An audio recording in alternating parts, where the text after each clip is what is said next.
All of this GXCC racing action is proudly brought to you by SPX Logistics, in association with the franchise company, and driven by Dunlop Tyres and Bikers Warehouse.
It's here, a brand new season of GXCC Racing 2021. Looks like it's going to be an absolute banger with a record entry of 340. That's great numbers. For the last couple of years, we've seen a downfall. Now it looks like the numbers are climbing the ladder once again. We're kicking off at a brand new venue of Rustenburg, and the first race of the day is going to be a record entry of our juniors. Now, a lot of juniors moved up and around within their categories, so we're bound to see new champions.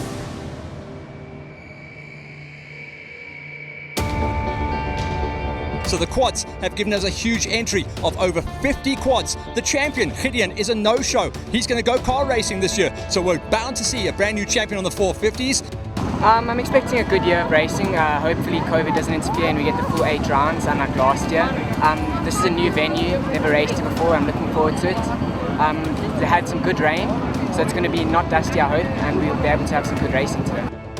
I'm expecting it to be quite difficult, quite challenging, but I believe the right thing will happen and being consistent will pay off.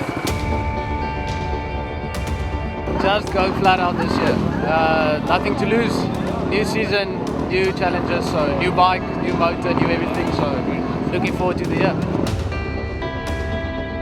And the Q2 gate, well, you have never seen anything like it. Everyone has done a ton of development on the machines. We've got some new wagons out there. The hybrid is the word of the day. The Masters have got huge gates. We've got new age categories. The quads are good to go. Locked and loaded. Rustenburg. Let's fire them out the gate.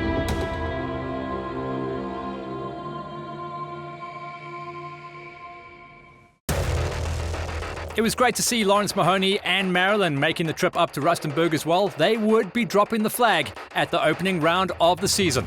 The quads gave us record entries with 50 on the gate, covering all the classes, but as always, Q1s would open the gate. Nerves were high and everyone was looking for that first hole shot. Could they get the job done and see clear air? Because as we all know, GXCC Racing, when the flag drops, it gets real, and if you see clear air, it's your best chance to run, hide, and get the opening season win. Lawrence did the honors.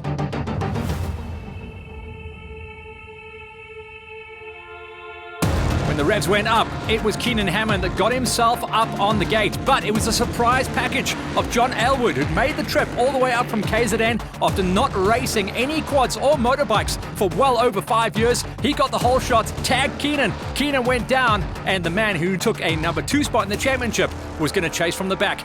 Elwood had his problems on the man-made obstacle and allowed Henny Macau Jr. to sail on through. Keenan got up, John got up, but they had to chase from the back of the pack. In the Q2s, a good pull away for Hannes Simon, but an even better line up on the inside for the whole shot kid that is CD Huisen. His championship rival, David Stratum, looped it out off the back wheel, and he was going to have to chase all the way from the back of the pack as well. As they went out into the fields, it was going to be all about CD and Hannes. Hannes got just enough momentum over the man-made obstacle. CD got hung up. He would also have to charge through the pack. On the Masters gate, with a big change-up, Masters and veterans were going to be separated this time around. But it was all eyes on Cobus Ferreira. He had rolled out a freshie, got on the big Raptor 700, and he said there's no replacement for displacement. He wanted all the ponies this time around. Philip Boyce, the reigning champion, was the one and only rider on the gate that went up and over the man-made obstacle. He saw clear air and he would run out early. On the brand new veterans class, this was an interesting situation where we saw Peter Gerson, that's CD's dad, get the big 4x4 hooked up and revved up off the line, and he would go 1 and 2 as he rounded Bernard Vervoer and Moto Cartel, our 2 whole shot corners. But at the tyres, it was a very lucky move that saw Francois Berger get the job done. He almost went out the front door, but he held on and he saw clear air. Back on the ladies' gate, a small number this time around, and great to see Liesl Barnard doing the job as well. It would be herself, Judith Kricker, and Celeste Berger doing a 3-way split to see who would go 1, 2, and 3 on the day. Once again, problems on the man-made obstacle. And then back into the wild class, our crazies going off the gate. The first threat was going to be Matt Smith. So strong in last season, changed up from a problem he had on his Kawasaki and was going to be running the Honda. He couldn't get off the gate though, so he was going to have to chase through 1, 2, and 3 to see if he could have the perfect day at the office and climb the ladder in the overalls. That was the gate clear for our quads.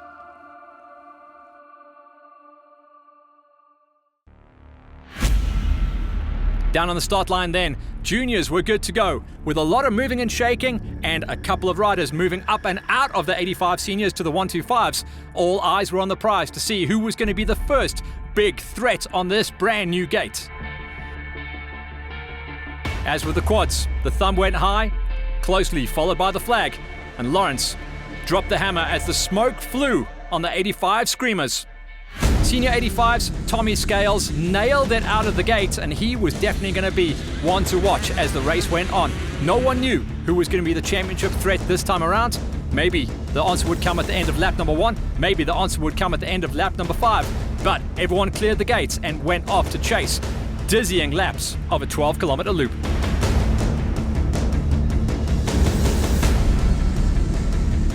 On the junior 85s, the big story was a lot of moves coming up from the 65cc gate. The man that would be king and was so strong in last season's championship, Bruno Niebuhr, had made the move up into the 85s, and in classic Bruno style, pulled the whole shot and ran.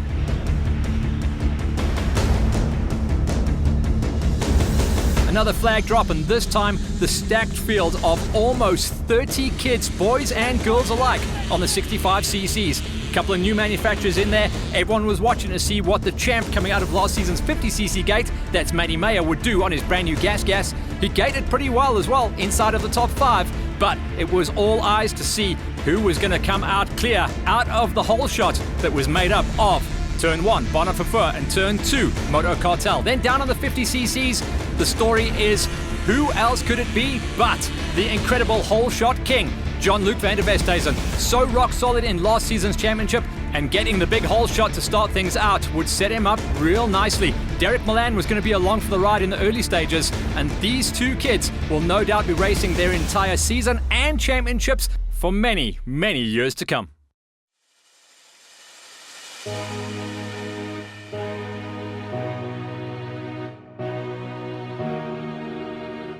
While the whole shots were done and dusted for our quads and juniors, we took a moment, went back to nature, and walked back into the pits to catch up with route director Vian Duplessis, who tells us about the great lineup of riders as well as the routes for the day.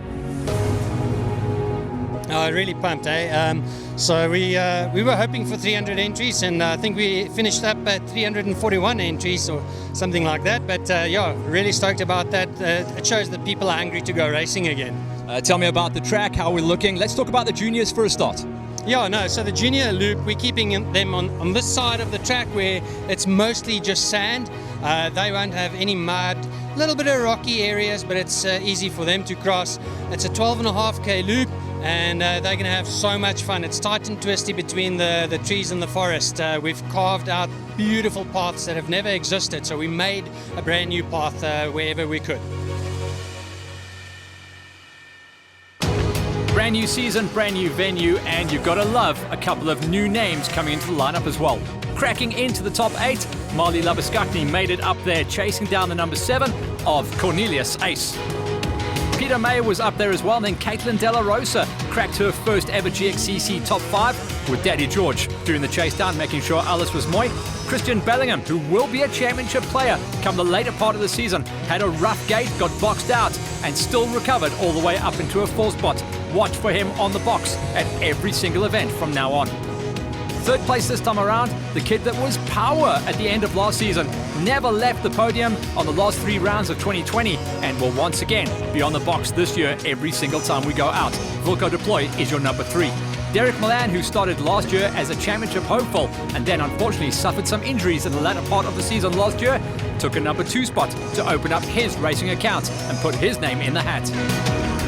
But it was the whole shot kid and the kid who also came back from some big injuries last year and the early part of this year, John-Luc van der Westhuizen, learned the lessons of GXCC racing. Pull the whole shot, pull the gap, and see the flag. He takes the first win in the 50s to open up his championship. Confirmation of JL taking the win ahead of Milan and Deploy. Bellingham just off the box there in a 4 spot, and Caitlin De La Rosa, best of the girls, rounding out the rock-solid top 5.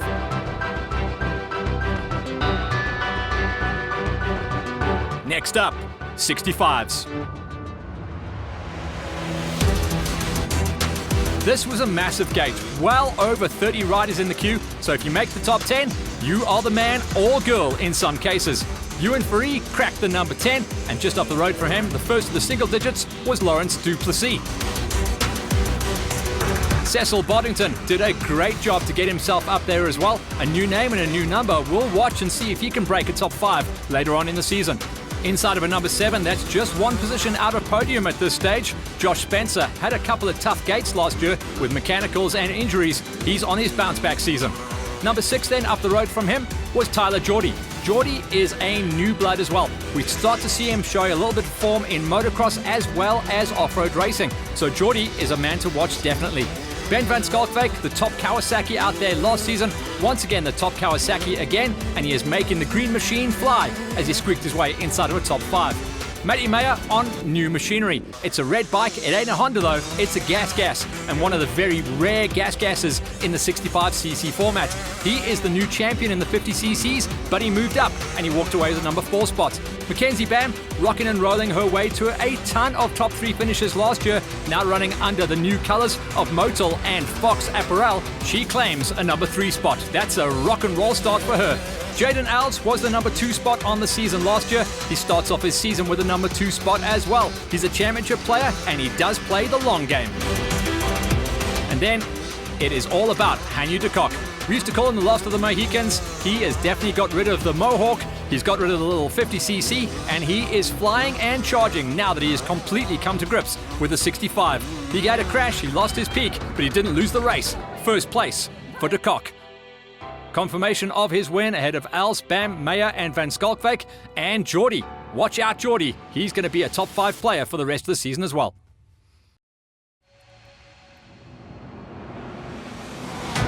Moving through the categories then as we go forward into the younger elements of the 85s, this being the junior 85s. Tyler Farrow, a new name for us as well, possibly one of the local riders as well, on one of the older Yammies. He was chasing down on John Bod Moritz, who squeaked his way inside of a number 9 spot. Samolo Mazabuku gives us a new name and a little bit of fun on the commentary as he fired his 155 inside of a top 10, number 8 position for him. Just up the road was KC Sham. KC Sham, the big story there, racing on a 65cc machine but scoring in the 85cc juniors. No doubt he's going to be moving up to a slightly bigger machine later on in the year. And then Raymond Language, we've seen this kid as a championship player in the last couple of rides. He was the first of the podium boxers to walk away with a number 6. The famous J400 of Franco Ferri, super consistent and very rock solid. Another rider who moved up from the 65cc gate, so he's a little bit small on the big wheels at the moment, but he still managed to truck it all the way up to a number 5. Nathan Sinclair is a rider to watch, and so is Bruno Niebuhr.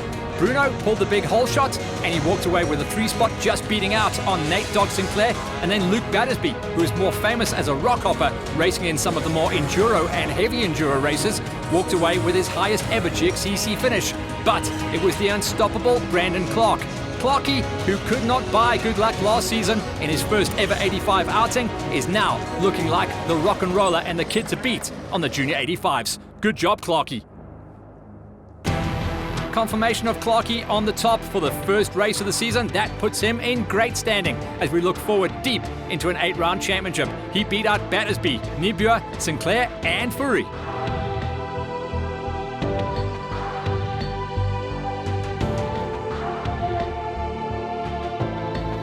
And then, the premier gate of the junior class, the senior 85s. Again, a massive gate just under the 20 marker this time around. The 10 spot going to D'Angelo Ferrari. What a great name. You can't help but be fast with that one. Number 9 spot going to Ahmed Hatting. And then Katleko McKinney, who was a charger last year and did see a couple of podiums. But things have changed and he has dropped down to a number 8 spot this time around.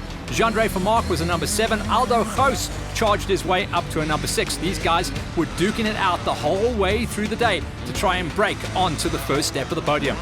Vermark with a 7, Goos with a 6. Timmy Blake showed good form at the end of last season. He is aching to make the big move up onto the 125s. He's got one more season on the 85s, and Timmy Blake walks away with a rocking number 5 finish. Edouard Dreyer showed a couple of good races towards the end of last year as well, and he starts off well with a number 4. He was chasing down on the day behind Lucian Meyer. Meyer is definitely going to be a championship player. Watch and remember the number J335.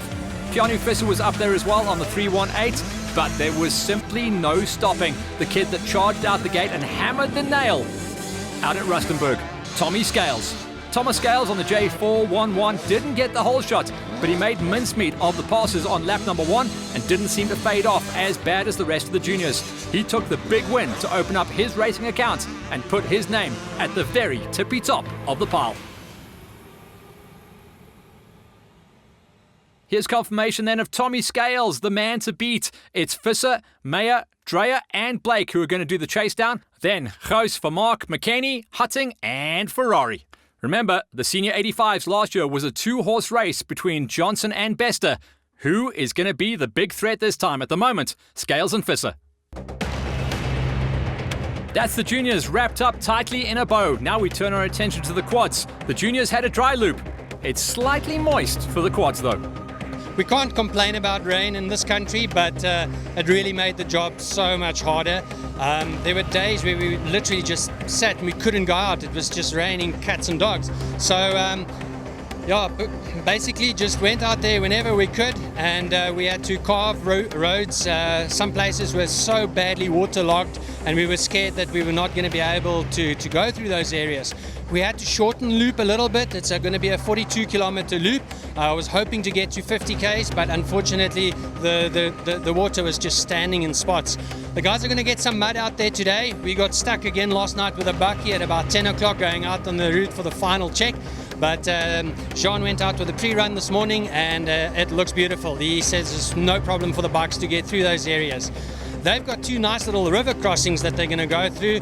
In the week after the rain, the day after the rain, that river was more than a meter deep. So I was worried that we were going to have to cut that whole part of the loop out.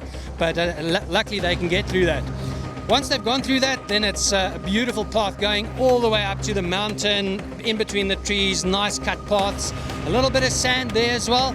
But mostly in the middle section, it's going to be cut grass, loose rocks, tight and twisty between the trees. Very interesting. I don't think the guys are going to do better than 45-minute laps here for the pros.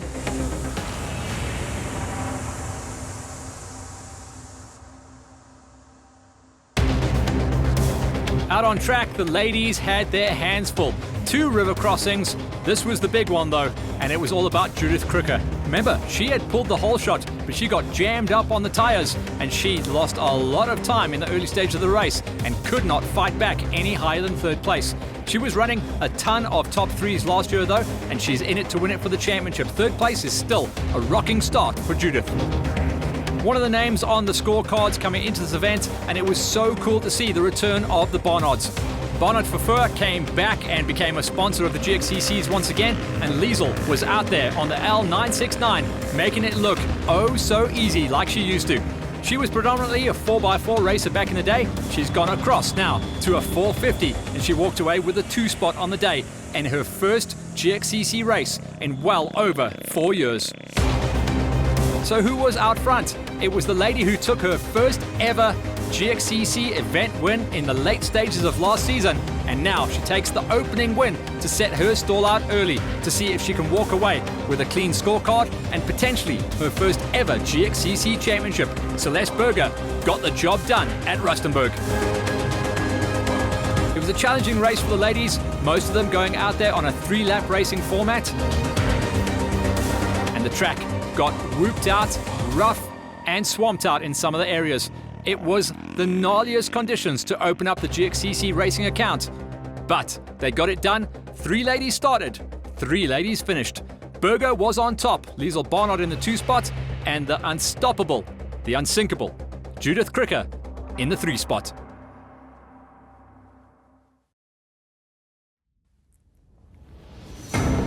Starting to climb the ranks now as we pick up on our WOW class. This time around, 4 riders went out the gate, just 3 finishers getting classified. Cool to see the Banshees out there. Those are the 300 2-stroke twin pipe machines. They sometimes race them out at Classic Race, and Altaf Tayyab got the job done there. And then a machine we're used to seeing more racing in the pro categories. The KTMs, once again showing that they can race in all the classes. This was in the WOW class. Ruan Kutzer was dicing his way through the mud and had an absolute perler of a day. A couple of stalls, but actually most of the quads did stall out on the rivers. They just get a little bit wet, sitting very, very low. The air boxes struggling to breathe. Kutzer, though, did a good enough job to get the number 2 spot. And then, first place, a good buddy of ours here at GXCC Racing. He had his first year of GXCC Racing last year in the Quad Wows. He is doing another season before he moves up into the pro classes. Matthew Smith getting the job done last year on a Kawasaki, blew the thing to smithereens at the end of last year, jumped across now onto a Honda TRX 450 and brought it home for the big win. Even though he hit some of the wildlife out there, Matty's a big dude. He was unfazed and he still had enough laps on the 555 to walk away with the flag in his first ever GXCC win of 2021. Matty will be looking to build on this result and possibly towards the end of the season jump up into the pro classes. Here's confirmation of Smitty getting the win ahead of Kutzer and Tayyab, and as the season goes on, we expect to see the WOW class grow to well over 10 riders on the gates. Moving forward then into our brand new class for the season, a split of the Masters class, giving the older guys a little bit more of a chance. This is known as the Veterans class. Nico Smith was racing in the Masters class last year. He has moved across to the Vets and walked away with the number 6 ride. Clearly he had some issues there, bent bars and slightly out of shape, but Nico stayed tough. Number 5 spot this time around from EMD Racing and the main man behind QCon, Davy de Vet, swinging a leg on one of the older Hondas and getting the job done, bringing home his best ever GXCC ride on the quads with a number 5 spot.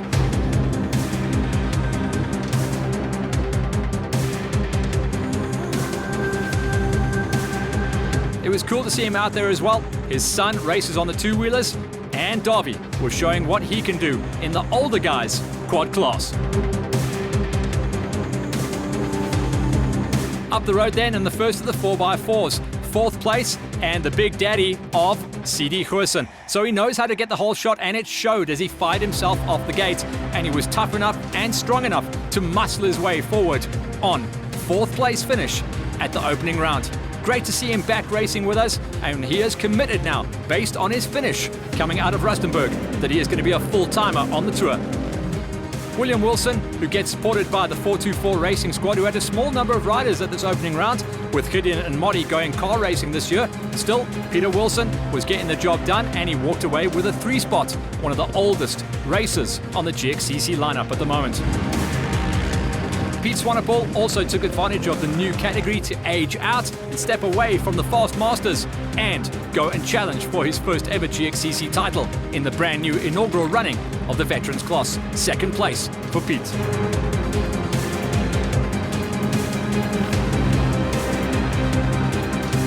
So we get to ask now, who took first blood? Who was the very first rider to taste victory in the new Veterans class? Well, that man and that honor went to Francois Berger. He had a really good gate, didn't get the whole shot, but he did get up and over the tires just enough to see clear air. And he stretched his leg for the rest of the race and walked away with the first win. The Bergers on form in Rustenburg. Confirmation then of Francois Berger, our brand new winner in the brand new category of veterans for the quads, beating out Swanepoel, Wilson, Goosen, De Wet and Smit.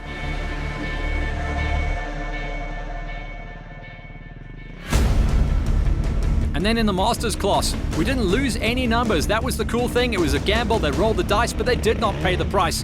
We actually gained Masters and veterans this time around. Walking away with the number 6 spot and splashing it out was Jaco Krüger. Roxy De Santos was the first of the many De Santi to make the trip. The De Santos clan pulling back into GXCC racing after a couple of seasons out in the wilderness, and Roxy walked away with a 5 spot. It's great to have the De Santi racing back with us once again, and hopefully they'll make the entire tour because they are racers and chargers across all the gates. Philip Boyce, your reigning Masters champion, had mechanical issues once again on his number 1 machine. That's his KTM that went kaboom in the week building up to the race. So he had to swing a leg onto Old Faithful, the spare, which is actually quickly becoming bike number 1. That's his Suzuki. Philip Boyce had to settle this time around in his title defense for a number 4 spot.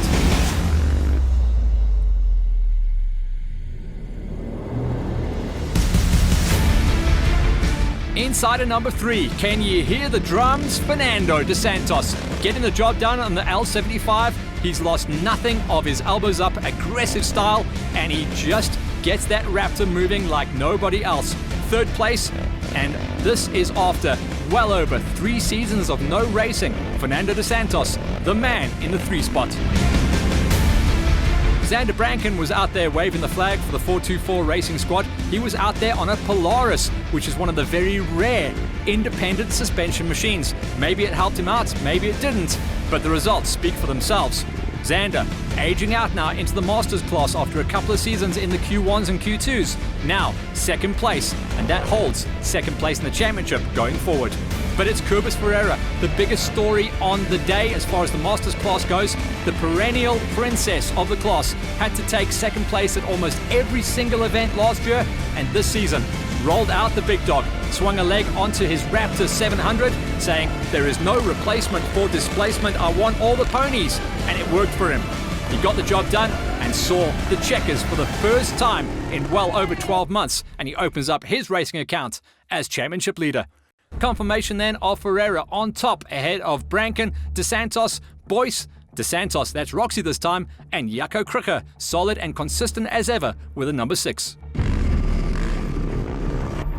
With the ladies, the wows, and the age group classes, now we focus in on the pro gates. Paul Duplessis rocking his way to a number 9 finish this time around in the rarefied and stacked field of the Q2s. It is tough now to break a top 10 with the field that is lined up to take on this championship in 2021. Hannes Simon looked like he was going to be a race threat and a championship player, but mechanical problems dropped him down the order. Still though, he'd done enough laps and was strong enough to walk away with a number 8 ride. That's still going to keep him as a championship player no matter what. Everyone is going to have a tough day at the office, and everyone is going to have to see if they can simply survive the championship. Reinhard Swart, who walked away with a couple of sneaky podiums towards the end of last year, has also committed to a full season of racing. He only joined us for the last 3 rounds last year, but the bug bit, as they say, and he is definitely going to be up there, trying to challenge his way up into top 6s, just missing out this time on a number 7 ride. Apollo De Santos, the ultimate rider coming out of the De Santi family, the L78, this time around rocking a close to stock standard Raptor 700, and 700s definitely looked like they were the quads to go for, certainly out of the box. Anyway, we'll talk about the hybrids in just a minute, but Apollo getting the job done in a number 6, and just ahead was TJ De Santos. So in-house fighting and an interesting trip back to Mpumalanga for TJ and Apollo. For the Ferreiras, it's an interesting split. You've got Dad racing in the Masters, you've got Stefan Ferreira racing here all the way to a number 4 spot in the Q2s, and then you've got his brother racing in the Q1s. That is Christian. Right now, we're shining the light on Stefan Ferreira, one of the best starts to his season in number 4 spot. You could pretty much tattoo a number 3 on Rian Dick's back at the moment. He's taken so many third places and so many third place championships, and he slots himself nicely into his customary, you guessed it, third place for the opening round. The reigning champion CD Gerson, who fired it off the gate but got jammed up on the tires, did a unstoppable fight back to get himself up into a number 2 spot. He'll be happy with that. The bike didn't miss a beat. The 500cc's were pulling the whole way, and only one man beat him, which means it's going to be a 2-horse race for the championship once again. David Stratham, another rider who looped it out off the line, same as CD. They both had to come through traffic, come through laps, and come through all those passes to get the job done. And this was David rolling out his brand new hybrid.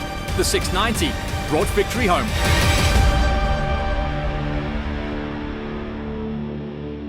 Dov, a very rare situation. That was a bit Brian Herbsy off the start, eh?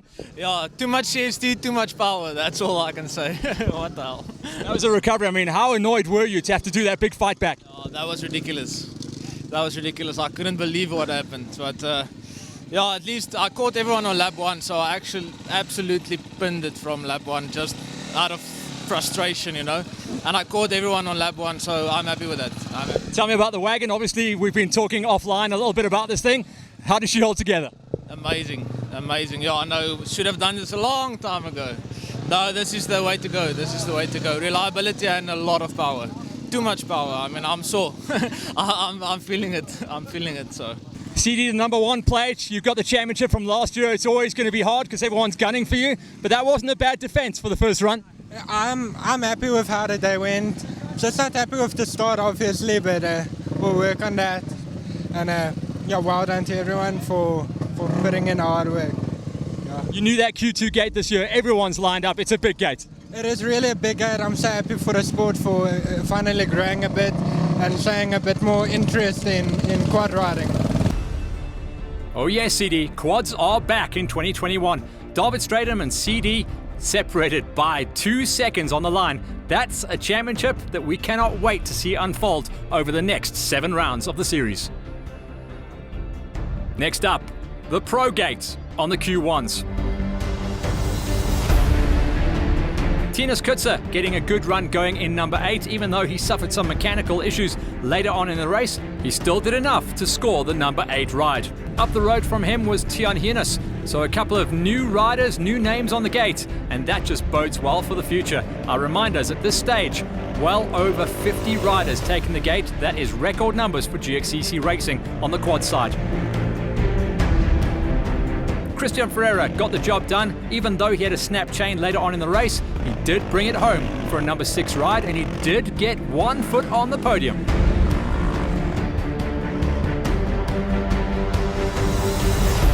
Stefan Muller, who's been in and out of the championship, looks like he's going to be along for the whole ride this season, and he was the first rider to walk inside of the top 5, showing us some slow-mo dancing down what did dry out later on, but for the quads was an absolute mudfest. Luckily, the riders did get a chance to splash through a couple of rivers and clean themselves off, but that mudfest was right at the end of the loop, so every time they came into the pits, it was new gloves and hopefully new goggles every single time. This is a story at the end of last year. A couple of riders had also stepped into the hybrid world, especially in the Q1s where you have to run a 450. Henny Macau had gone for the Honda package, running one of the old TRXs, but putting a CRF Moto engine into it. And last year was development, this year is racing. 4th place, a good first outing for Macau. His aggressive style, you'd think he would run a bigger bike, but he likes to throw it around. This was a story, and a great story. We'll follow the rest of the season. The whole shot kid, the L88 of John Aylward. John was a racer from back in the day and hung up his boots about 5 or 6 years ago. But before he did that, he was racing against people like Brian Baragwanath and Brendan Badenhorst. This time around, at his first GXCC ever, he pulled the whole shot. He pulled the big Scorpion when he got hooked up off the man-made tires, and he rocked his way back to a number 3 ride. Welcome, John. Stefan Swanepoel, a lot of development with Henny Macau. They're running a very similar machine, the Honda TRXs with the CRF engine, and Swanee has definitely got it in the bag at the moment. He's going to be a rider who will commit to the championship and take the fight all the way to the tippy top. Expect Swanee to take 1 or 2 wins on the season and be a championship player. So who was out front? With no Gideon Jacobs to dice with this time around, Keenan Hammond, even though he dropped the ball in the early stages of the race and rolled over on the start line queue, he did the fight back, passed everyone, saw clear air and ran the fastest race time and fastest standing lap of the race. Keenan Hammond takes the first flag and the first victory of the season to put his name at the top of the championship. Keen, like you say, a bit of a scrappy race. You'll take the win, but it was a wild one, eh? I definitely got a good start. I think I was second around the first corner and then made a mistake and rolled the quad, and it was on top of me. The guys came and helped and pushed it off, and then from there I was last out. But I had a good opportunity in the trees. One of the guys messed up and they all bottlenecked, and I found a way past, so it got me back into first really quickly within the first 10 Ks. But other than that, really muddy, fast, great race. Dicing it out in the early laps with Hannes, looked like he was shattering your heart. Definitely, Hannes was very fast today. He was on form. He's going to be a real threat for the next couple of races. John, great to see you, one of the old quad national guys coming up. Tell me, how did GXCC taste for you? No, it was good. Good to be back racing. Just need to work on fitness because, started off well, but I battled with arm pump and all that. It was crazy. But I know what to work on now, and I'm keen to race this year. Some combined terrain, eh? Lots of terrain on that track. Yeah, no, rocks, mud, fast sections. It was awesome. Very, very cool, yeah. Confirmation of Keenan on top. Swanee not too far behind, and Aylward, when he gets back to the gym, is going to be a strong threat. But third is a good start to beat out Macau and Muller.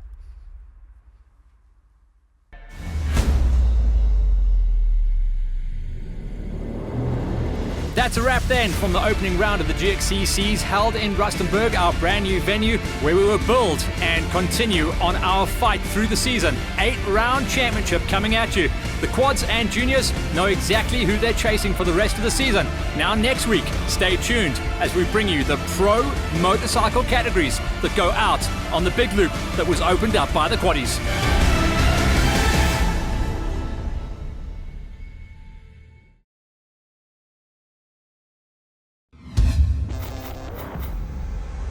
All of this GXCC racing action was brought to you by SPX Logistics in association with the franchise company and driven by Dunlop Tires and Bikers Warehouse.